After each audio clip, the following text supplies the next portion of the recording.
अब बात करेंगे हम भारत परिषद अधिनियम 1909। याद कर लीजिए, भारत परिषद अधिनियम 1909 को ही मार्ले मिंटो सुधार भी या मार्ले मिंटो सुधार के नाम से भी जानते हैं। याद कर लीजिए, भारत परिषद अधिनियम 1909, इसको ये भी बोलते हैं मार्ले मिंटो सुधार अधिनियम 1909। समझ रहे हैं ना? तो भारत परिषद अधिनियम 1909 को मार्ले मिंटो सुधार के नाम से भी जानते हैं। और 1909 मतलब भारत परिषद अधिनियम 1909 के द्वारा भारतीयों को विधि निर्माण तथा प्रशासन दोनों में, विधि निर्माण तथा प्रशासन दोनों में प्रतिनिधित्व प्रदान किया गया।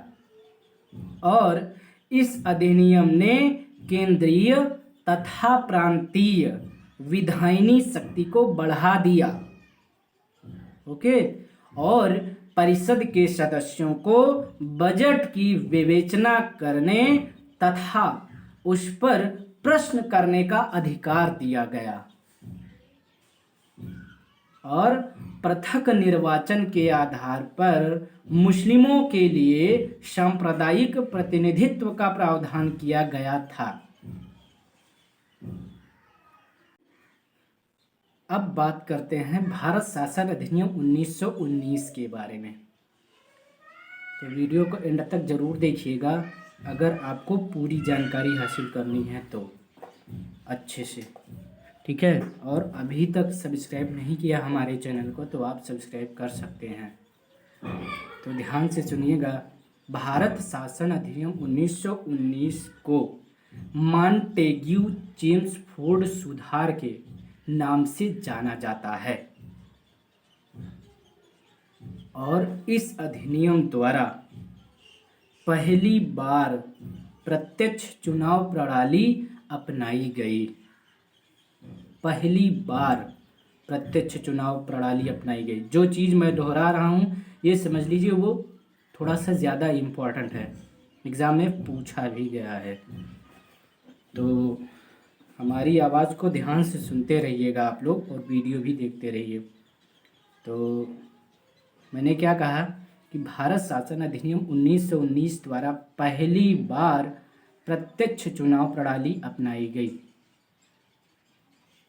सांप्रदायिक आधार पर निर्वाचन प्रणाली का विस्तार करते हुए इसे सिखों, ईसाइयों, आंग्ल भारतीय तथा यूरोपीय पर भी लागू कर दिया गया।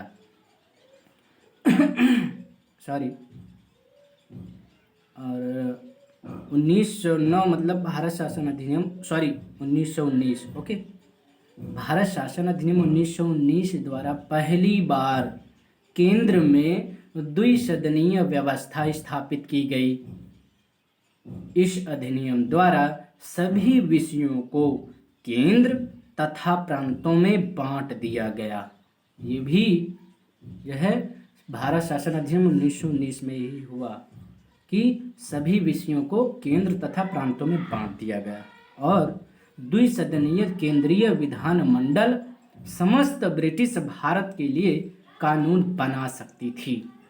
और इस अधिनियम के तहत प्रांतों में द्वैध शासन प्रणाली लागू की गई।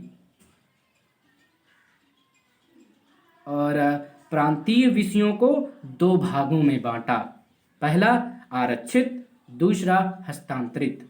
ठीक है, तो आरक्षित और हस्तांतरित विषयों में बांटा गया प्रांतीय विषयों को। Okay, understand. और इस अधिनियम में पहली बार उत्तरदायी शासन शब्द का प्रयोग किया गया।